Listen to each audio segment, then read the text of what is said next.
Ole Miss and Lane Kiffin have to learn how to finish off the season in order to make the college football playoff.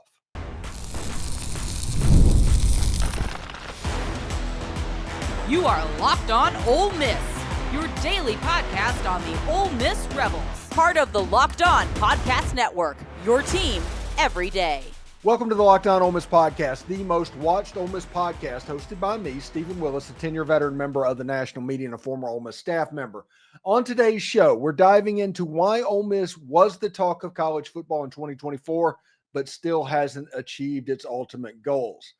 Despite having one of the best rosters in the game, the team's heavy reliance on analytics could have been what's holding them back. Analytics might be a great thing for underdogs, but when you're loaded with talent, you have to act like a favorite in order to reach the college football playoff, and Ole Miss was unable to do that. We'll break down why this shift in a mindset could be crucial for Ole Miss moving forward. We're free and available on all the podcast apps and on YouTube. Thank you for making Locked On Ole Miss your first listen every day, and a special shout out to the insiders and everydayers who make the show what it is. And don't forget to check out a second listen on the network. Chris Gordy at Locked On SEC or Corey Burton at Locked On Vandy. They offer fresh perspectives on college football, the SEC, and even Ole Miss. Super Bowl 59 is here, and there's no better way to get in on every play and make it more exciting than with FanDuel Sportsbook. New customers can bet just $5, and if you win, you score $200 in bonus bets guaranteed. Download the app and head to FanDuel.com to get started. So everybody has done autopsies on the 2024 season. Ole Miss inexplicably went 9-3, despite having the first or second best roster in all of college football. Ole Miss just couldn't finish. And everybody's going to point to certain positions that were problematic and certain things that were happening. It's like, why couldn't Ole Miss get a 4th and 1? Why was Ole Miss going for it every time on 4th and 1 when you were going to struggle to get to it? But that's another point altogether. Is it personnel issues? The whole situation with Ulysses Bentley. Personnel-wise and analytics-wise, I think the staff performed their worst than they have in their 5 years at Ole Miss. Now, I'm not mad necessarily against analytics. When Matt Corral was here and Ole Miss was going up and ascending, the going forward on 4th down and doing all of the analytic games really helped Ole Miss out. It allowed them to punch over their weight. Everybody remembers the Ole Miss-Alabama game from 2020 to where Ole Miss couldn't stop Alabama, but Alabama couldn't stop Ole Miss very well either, and Ole Miss ended up losing that game like 63-53 or something like that. But analytics, which was the great equalizer when you're an underdog, is also the great equalizer when you're a favorite, because it's like betting all of your kids' money in a slot machine. That's what analytics are. When you go for it, when you risk points, that is what happens. And Ole Miss was 9-3 this year. In all of their games, they lost by 1 score. In all of their games, they went for a 4th down and less than 2 inside the opponent's 20-yard line.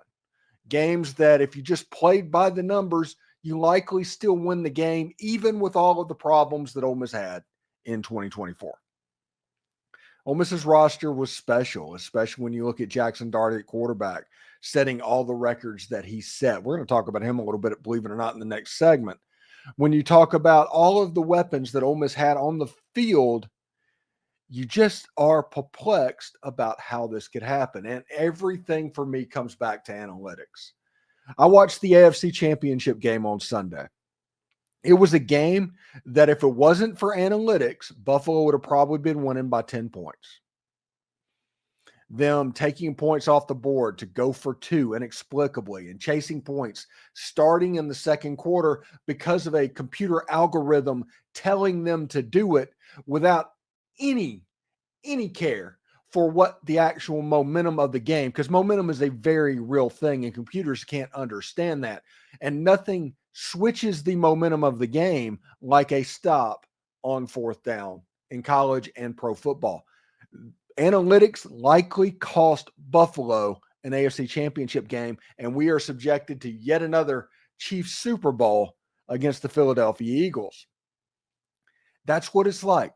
That is the gamble and the risk that people play when they go all in on analytics. Yes, it's really cool when it works, and it's going to make it to where you have a game or two that is just completely off the charts, but it's going to be problematic as well. Take it from Jimmy Jaxson. This is an article from the USA Today. NFL coaches who rely too much on analytics play a risky game. Jimmy Jaxson said, in some ways, coaches use analytics as a crutch. Jimmy Jaxson, the Hall of Fame coach, told USA Today Sports, there's more than goes into it than the analytics give you, such as momentum and the tides that can change. Sure, next level statistics can provide plenty of clues about tendencies and probabilities, but the numbers increasingly embedded into the decision making that can determine games in the NFL shouldn't be confused as bottom line answers that can supplant common sense. That's from Jimmy Jaxson saying that as well. And if you want to look at it, the 3 games that Ole Miss lost, you can point directly at analytics being problematic. And yet, Ole Miss played Georgia and took them down by playing a completely straightforward game. That's one of the reasons the Florida game was so frustrating, and the way that Lane Kiffin made decisions in that game. Because the week before, 2 weeks before against Georgia, they kicked field goals. They punted the football. They played field position. They even did a little ball control. Old style traditional football still has a place in the game. It's not supplanted by the stuff around Madden football to where you just go for it 5 times a game. And if you only get it twice, hey, average number of points per possession tells you that you made the right call, even though every time you got stopped, it switched the momentum and the other team went down the field and scored a touchdown. You end up ultimately losing the game. Momentum is a real thing in football. It is. And Ole Miss has to figure out how to close out a season. And a lot of that has to do with the fact that Ole Miss has a history of being the plucky underdog that needed to do things like these analytics to get ahead. What Matt Corral did at quarterback and how they played ball, Ole Miss had to do it because the talent disparity wasn't quite there. Ole Miss has to learn how to play as the favorite just as much as playing as the underdog. You can't play every game as the underdog because all that happens is you play up and down to your competition. And that is 100 years of football teaching me that. There's no newfangled analytics on that. If you start playing heavy risk and ignoring momentum and allowing places like the Swamp and Tiger Stadium to get going, to get vocal, those teams are going to be much better off. And it made no sense what they did. Sometimes they just went for it because they meant to go for it, but they didn't have a plan for how to actually get the yard other than J.J. Pegues, which screwed up the tempo aspect.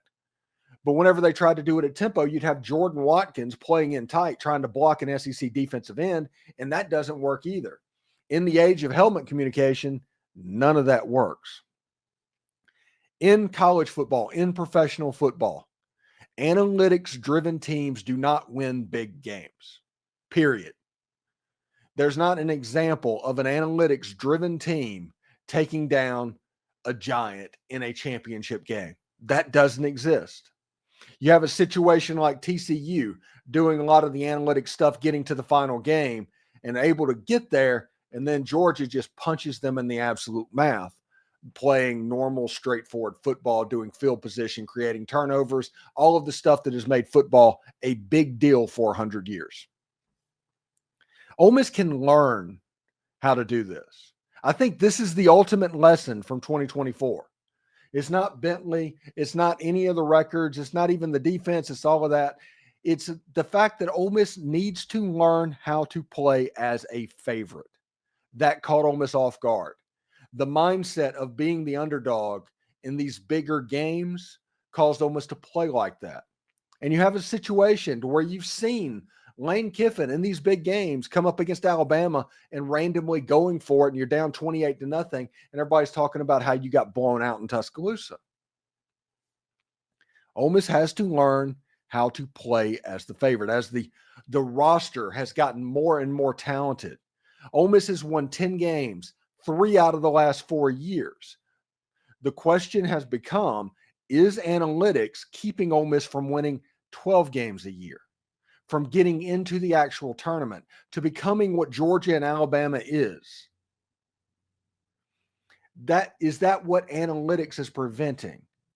Or do you just choose the analytics because you like that style of football and you're okay with winning 9 or 10 ball games a year? You're okay with throwing the game away in the swamp in Tiger Stadium. Ole Miss has to learn how to play as the favorite, be less reliant on these analytics, and play straight up like they did against the Georgia Bulldogs, a game where they completely took Georgia apart. If Ole Miss would have played 12 games like they played against Georgia, as far as just called the game like they called it against Georgia, Ole Miss would have beaten everybody on their schedule last season because Ole Miss had the roster to do it. Ole Miss has to learn how to play as favorites, to finish seasons off, to not go up and down to the opponents in order to make their college football playoff run. That's the next step. That is literally the next step. This year was a trial run, but that is the next step for Ole Miss football fans, and I do think they can do it. I wouldn't be talking about it if I didn't think they could do it. But I am very much anti-analytics at the moment. And you can say old man yelling in clouds and all of that stuff at me. Yet my way is proven to work. That way is not proven even a little bit. And people going all in on it, trying to create their own Billy Bean Moneyball situation in college football, in professional football, that is going to be problematic. But it is going to allow you to punch over your weight a couple of times a year as well. So Jaxson Dart is turning some heads down in Mobile at the Senior Bowl. In our final set, or in this segment, we talk about why he's the talk of the town right now and how he could give Ole Miss one last gift this offseason. Don't miss it. You know, Super Bowl 59 is here. One game, two teams, endless possibilities, and there's no better ways to make every play more exciting than with FanDuel Sportsbook. Whether it's predicting the first touchdown, calling the MVP, or even betting the coin toss, FanDuel makes it easy to get in on the action. With live betting all game long, you can adjust your bets as the game unfolds and feel the thrill from kickoff to the final whistle. And live betting lets you stay involved no matter what happens on the field. The app is super easy to navigate. Plus, knowing that you can place $5 and win potentially $200 in bonus bets for the Super Bowl, yeah, that's icing on the cake. Download the app or head to FanDuel.com to get started. You bet just $5 and you win $200 in bonus bets if you win. That's FanDuel.com. Bet with FanDuel. It's an official partner of Super Bowl 59. So Jaxson Dart is down in Mobile, and normally the way I go on these shows is once a player leaves Ole Miss, I don't necessarily talk about them that much anymore. I may bring them up from time to time, but it's not something that's fairly capable of happening. Well, Jaxson Dart is down in Mobile along with Walter Nolan, I think Jared Ivey, Princely Amonmielen, Caden Davis. There's a lot of Ole Miss Rebels in Mobile. And this is an important year for that to happen. And it's important for Ole Miss football as it's constituted now that these players have a good week of practice. You've already had Walter Nolan get interviewed where he talked about how he got developed at Ole Miss and said all the right things. You have people all the time going over Ole Miss, and Ole Miss is the talk of the East-West Shrine game and the Senior Bowl. East-West Shrine game has Chris Paul and Juice Wells in it. So you're looking at about 9 players between the two games that have Ole Miss ties. And that's pretty cool. That's pretty neat. But the one that's going to get all the headlines is Jaxson Dart. And that's even though, like, Walter Nolan and Princely Amonmielen, they're PFF first-round mock draft players right now. And there's even some mock drafts that have Jared Ivey in there as well. But even with that happening, they're not the talk of this week in Mobile. It's Jaxson Dart. And Jaxson Dart, the reason he is there's 2 quarterbacks right now that are the head and shoulders above the rest in football at the moment. Whether or not you agree with them or not, I mean, that's irrelevant. But Jaxson Dart is fighting for that third quarterback. And it said, Miller from ESPN said, Jaxson Dart will start his climb into the first round. A talented passer with a good arm, good mobility, and great production under Kiffin. Dart is my pick to fill the quarterback void after Miami's Cam Ward and Colorado's Shedeur Sanders. Scouts have praised Dart for being a competitor and love his experience. Much like Bo Nix last year, Dart could push his way into the first round with a good pre-draft process. Goes on from there. This is another article that said there's a lot of buzz about Dart entering the week, and he would be my QB3 if the draft was today. ESPN draft expert Jordan Reed wrote, can the 6'2", 220-pound Dart consistently see, read, and execute NFL-level progressions? That will be the major question that scouts want to get answered in Mobile. If so, Dart has a chance to rise into round 2 discussions, but there are scouts who already have him in that range prior to the Senior Bowl.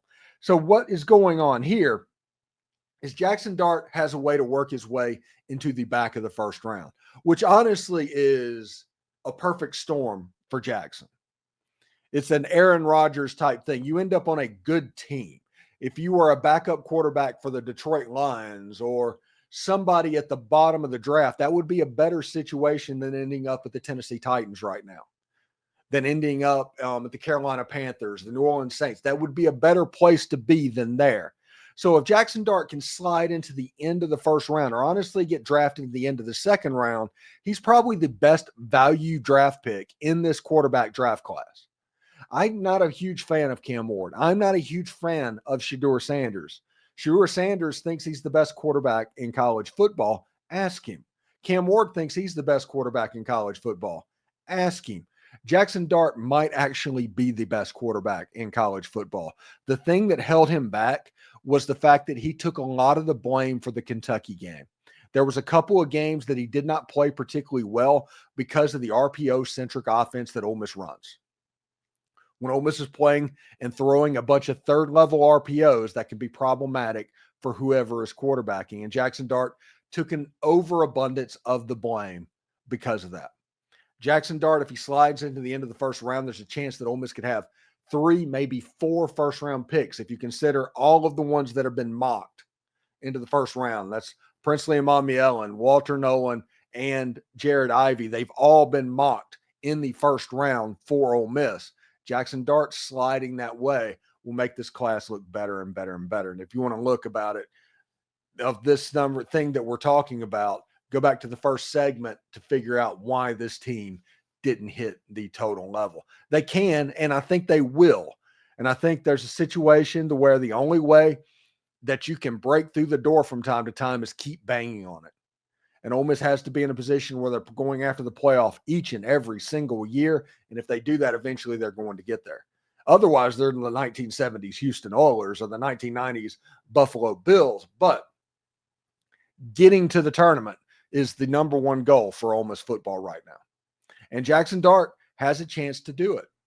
When you look at him and Walter Nolan and all of this class in of transfer players that have come in, this week is the biggest recruiting poster for next year's transfer portal class than anybody in the country. Because this is the year, this is the proof of concept year for Lane Kiffin and Pete Golding and Charlie Weiss Jr. of come to Ole Miss and be developed and get drafted.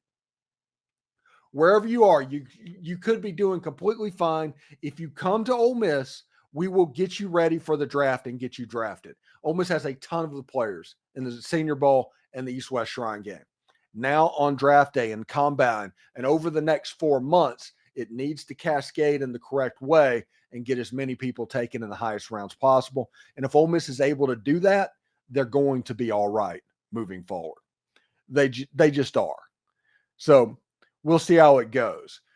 So who are this year's breakout candidates for Ole Miss football? And what about the other big name players for Ole Miss that are in these all-star games? We talk about them a little bit as well. With a strong culture taking shape, the stage is now set for new stars to rise. Don't miss our final segment for all the details. This session message is from our sponsor, Intuit TurboTax. Taxes was waiting and wondering and worrying if you were going to get any money back, and then waiting and wondering and worrying some more. Now Taxes is matching with a TurboTax expert who can lower your taxes and do your taxes as soon as today. An expert who gives your taxes their undivided attention as they work on your return to get real-time updates on their progress so you can focus on your day. An expert who will find you every deduction possible and file every form, every investment, everything with 100% accuracy. All you can say and all you can do to get the most money back, guaranteed. No waiting, no wondering, and no worries. This is Taxes Now. So get an expert now at TurboTax.com. It's only available with TurboTax Live full service, real-time updates only in the iOS mobile app, and see guarantee details at TurboTax.com/guarantees. So there are some other players that are in Mobile as well, and I do want to talk about Princely Amiel and Walter Nolan and Jared Ivey because they've got a little bit of buzz happening to them as well. They've all been mocked in the first round. Walter Nolan actually did Radio Row interviews through this and talked about how well he was developed at Ole Miss, and Ole Miss is the ultimate players team and all of that. He also said he is the next Aaron Donald. So, I like that. He's probably a little tall to be the next Aaron Donald, but I think I know what he's saying as far as being a dominant defensive lineman. Ole Miss's Walter Nolan is ready to take the NFL draft process by storm. 2 Ole Miss Rebels were taken in the first round of the latest Pro Football Focus mock draft. Walter Nolan and Princely Amiel. Princely Amiel has a chance to really blow up over the course of the weekend. He's the type of player that usually does pretty well in these all-star games. And a total of 9 Ole Miss Rebels have been included in ESPN's best available 200 NFL draft players. That means that Ole Miss is likely going to break every record they have as far as players being drafted in a single draft. This is proof of concept that their transfer portal strategy is working, and now you can go to the next round of transfer portal players and say, hey, come to Ole Miss, transfer in for a year or two, and we will develop you and get you ready to go play in the league. With the NIL budget, with what the Grove Collective's doing, now you get to stack that on top of that with what Alabama under Nick Saban did and LSU did it, and all of those teams and the advantages that they had, you have a chance to get there as well. It's pretty cool type stuff. So who's next? Who's the players on this year's Ole Miss football team that you are most interested in seeing if they can do something like that? And I think Daquan Wright is the number one option for Ole Miss. He had a major star turn, Anthony Gator Bowl. Had 27 catches, 394 yards, 4 touchdowns. Had a couple of really nice, really big catches in the Gator Bowl. I think he has a chance to be a early first 2-day pick. I don't think he's going to fall to the end of it because the talent he has is completely off of the charts. Another one is another tight end. I know, it's Luke Haas. Had 26 catches, 324 yards, 4 touchdowns. He's another guy that just plays the position a certain way. And when you look at the players on Ole Miss's roster for 2025, there's a lot of 12 personnel that's just kind of jumping off the page. And when you add somebody like Caleb Odom, when you add somebody like Trace Bruckler, you have a chance to have enough tight ends to where you can just mix them and match them. You have Caden Lee on this team as well. But when you look at the wide receiver position that could be interesting, that both of these players have a chance to have a breakout type year. One is Trey Wallace. He's from Pike Road, Alabama. That's actually the same hometown as Quinshon Judkins. He had 46 catches, 720 yards, 4 touchdowns, despite playing in a, let's say, a dead quarterback system. Drew Aller does not complete passes to wide receivers in big games. He just doesn't. Trey Wallace was able to have 46 catches, 720 yards. He's somebody that can jump out of the gym. He has a chance to improve his draft stock greatly this year. And then you have Deshaun Stribler, who had 52 catches, 882 yards, 6 touchdowns, despite playing in an offense that's even more quarterback challenged than what Penn State had. Oklahoma State just didn't have a quarterback. They had Alan Bowman back there who was in his 27th year of eligibility. He finally just retired from football at like age 30. He's played college football so long. I think he was recruited to Ole Miss by Phil Longo. That's how old Alan Bowman is. But Deshaun Stribling is somebody that can pop up as well. When you look at the defensive side of the ball, the linebackers they recruited, like Andrew Jones, he's somebody that could be raised up. And you have Santarin Perkins who could potentially get the call. And Xavier Harris could end up there as well. And on the back end of the defense, we'll see exactly how it goes as well. But they could be fairly young on the back end. So we'll see exactly how that looks. And also a place kicker. They have a chance that their place kicker gets picked as well. He's somebody that could have another all-star type run. So this year is the transfer portal year for Ole Miss. We talked about all the players that were in the portal in those games. Next year is kind of about high school recruiting. We interviewed Deuce Geralds at the Under Armour All-American game. And just point blank asked him, it's like, what would it take? What do you need to see for Ole Miss to be it? For Ole Miss to be the place that you want to be, to commit to Ole Miss? What do you need to see? And he just, without missing a beat, mentioned that high school players needed to play more. And on the defensive line at Ole Miss, it looks like this year that the high school defensive players are going to play a good bit. When you look at Santarin Perkins, when you look at Xavier Harris, you have Jam Brown, you have William Eccles, you have Cam Franklin. There's a lot of high school defensive linemen that should get to play from that superstar defensive line class a year ago. Jam Brown played a ton last year, freshman All-American, going to play next to Xavier Harris. Somebody like Deuce Geralds, that helps. And next year, it'll be important that one of those players makes it to a game like this so you can show high school players the same thing that you're showing transfer portal players this year. If you can do that, the recruiting, both high school and transfer portal, could be about to get off the chain a little bit. And that should be really interesting to see. Should be a fun week in Mobile. Should be a fun week. I think in North Texas is where they're practicing for the East-West Shrine game. And we'll see exactly how that goes. You mix the recruiting aspect, what we're talking about the last two segments, with Ole Miss needing to learn how to finish off seasons. Once they figure that out, they're going to be absolutely fine. You mesh those two together, has good chemistry on your roster, not so much chaos. You have a chance to be a pretty good football team. And we'll see exactly how that goes. Thank you for making Locked On Ole Miss your go-to source for Ole Miss sports. We pride ourselves on offering the most comprehensive perspectives, which is why we're the number one Ole Miss podcast. Your support means the world to us. Jake Crane from Crane & Company is going to be on the show a little bit later on this week.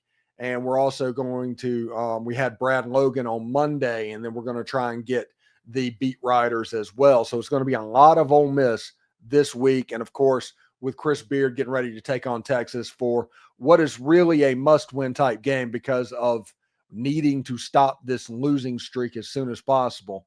We'll see what happens. Anyway, thank you for making Locked On Ole Miss your first listen of today. For your second listen, check out Locked On SEC Podcast. Host Chris Gordy holds no punches, covering the best conference in college football. Find Locked On SEC on YouTube or wherever you listen to your podcast. Howdy toddy, everyone. And remember, analytics is just the old English word meaning bad football. See you tomorrow.